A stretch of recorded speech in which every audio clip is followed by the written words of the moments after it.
GR IAS Academy.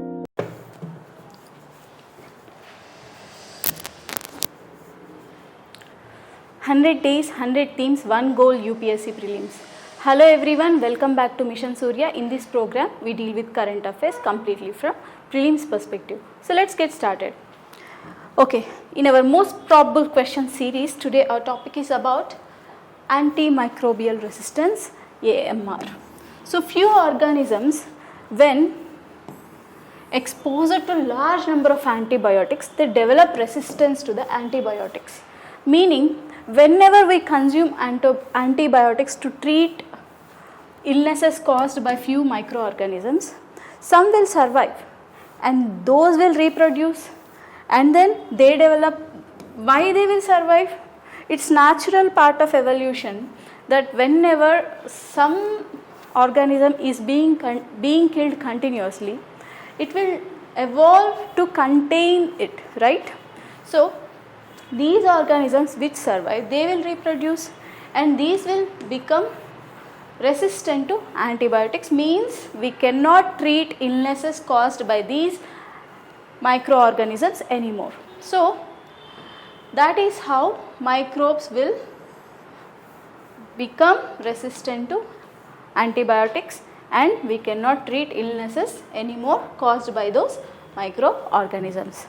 So this is the picture which shows the cycle of the antibiotic resistance. So usually in our scenario, it is started by feeding the cattle and other poultry with the antibiotics for better outcomes. So because of which that has entered into human digestive system as well, and because of which human population are also getting affected by this AMR and they are not able to get cured of the illnesses caused by these organisms which have become resistant to antibiotics. So there are certain terms you need to remember for the exam. Superbugs. So what are superbugs? Which are resistant to multiple antibiotics, and there is an enzyme that gives that resistance to antibiotics which are called carbapenems. Okay, and there are certain drugs which are strictly sold based on the prescription and records are kept in order to contain antimicrobial resistance. Okay, and there is also something called red line campaign which makes red line packaging in order to discourage the misuse of antibiotics. There are certain measures India has taken to combat AMR, like One Health approach, which aligns with the global action plan of WHO, and National Program to contain AMR, ICMR, surveillance network, and there are very strict regulations on antibiotics for the animals, and there are certain state initiatives like Amrit and Proud programs which are initiated by Kerala government. So okay, that's all about antimicrobial resistance. Now let's move to ORS related topic. So FSSAI, okay, it has said that you cannot print some labels with ORS, like if you see there is like something ORSL. So there are certain standards for ORS which is recommended by WHO. So whenever you will adhere to WHO guidelines, then only you can label it as ORS. But even though they are not following these strict guidelines given by WHO, people are branding their brands with relevant names. So this has caused widespread criticism in the functioning of the government. So now this has come to our discussion. So this applies to all food operators, and this misbranding has been fought by one such person, pediatrician Dr. Shivaranjani Santosh. She has fought so many years in order to control this mislabeling of the products which are not actually the formulation of ORS but has the name of ORS. So that is why it is important. ORS is given for people who are suffering from dehydration and other diseases like diarrhea, dysentery, and we already have discussed water related problems are huge in our country, right? So if water related issues are huge in our country and the solution for it is having problems like mislabeled products are being spread for the problems issues, how can we solve the issues? So that is why in order to solve the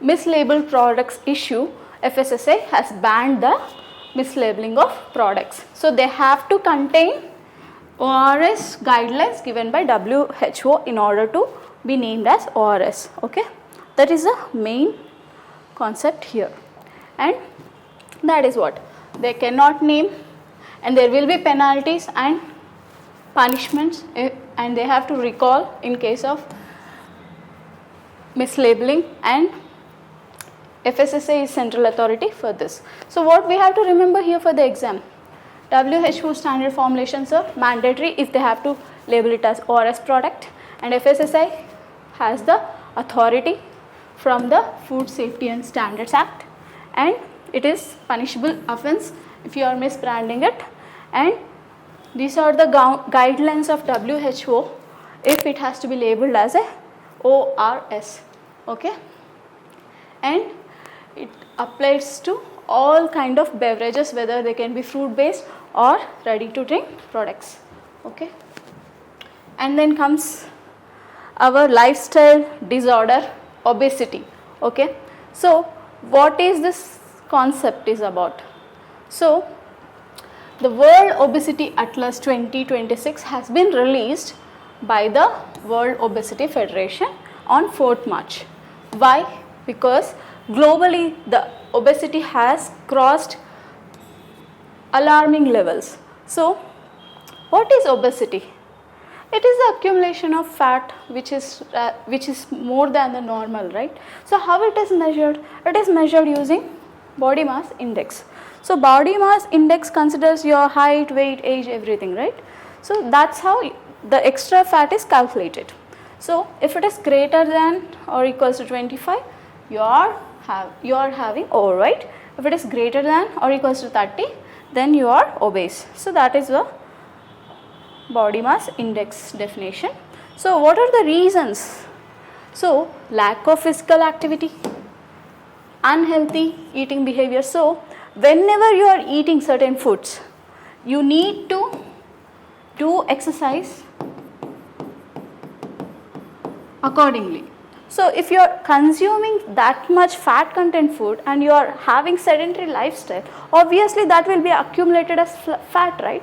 So whenever that accumulation of fat is more than certain amount, then it is called obesity, right? So there are certain other reasons as well, like stress, health conditions, genetics, and as a side effects for some medicines. And if you have sleep disturbances as well, you will have the obesity, right? In India, this is the graph. You remember this graph because if you see here, it is continuously increasing, right? So these things will be important for your exam. Graphs, right? Pattern, how it is increasing, whether it is decreasing continuously, you will be needing that for your exam. And what are the policy recommendations to contain the obesity? You need to tax the highly sweetened beverages, and restrictions are given for marketing, and there is a promotion of physical activity and exercises in schools and institutions, and promotion of breastfeeding, and to increase nutrition standards in the schools, and program to prevent obesity in healthcare systems. Okay, this is a formula for BMI. Okay, and whose standards are given for adults, and they are classified accordingly. For children also they have given some standards. Okay, and what you have to remember for the exam, it is given by World Obesity Federation, and BMI is a screening tool, not a diagnostic tool. That means you have to consider it as an opinion, not the confirmation. And India has second highest number of obese children globally.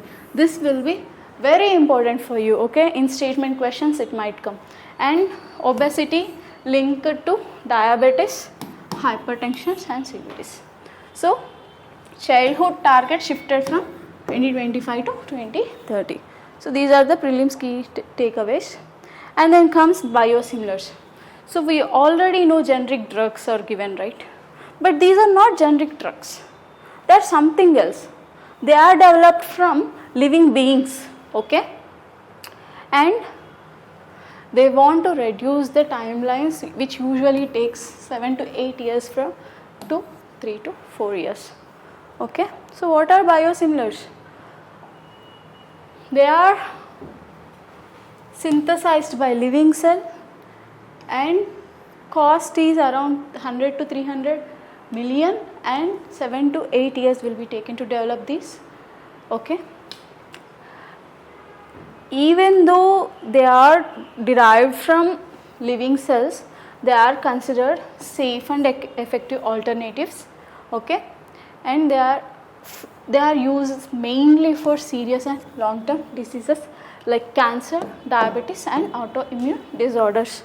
Okay, they are not generic drugs. Okay, they are similar composition but are derived from the living beings. Okay, India, how it affects in India? It is an emerging player. Okay, but even though it is emerging player, its current share is very less as of now. It holds less than 5% in the market, and initiatives such as National Biopharma Mission and Genome Valley expansion are supporting this biosimilars, and currently around we are exporting 0.8 billion of biosimilars, and we want to reach to 4.2 billion by 2030, and the potential is around 30 to 35 billion by 2047. So what you have to remember here for the exam, these are not equal to generics. They are just, generics are having same chemical compositions of the original medicines but priced at lower level, but biosimilars are not the similar replicas but similar. They are derived from living organisms. Okay, and they are similar to biologic reference, and FDA aims to reduce cost and time to develop these biosimilars, and we are a growing but small player in this market. Okay, so that is what you have to remember. That's all for today. For complete notes, please visit our website. Link is in the given description. Follow us on YouTube, Telegram and Instagram channels for your complete UPSC preparation. Check our playlist for past videos. Thank you. Link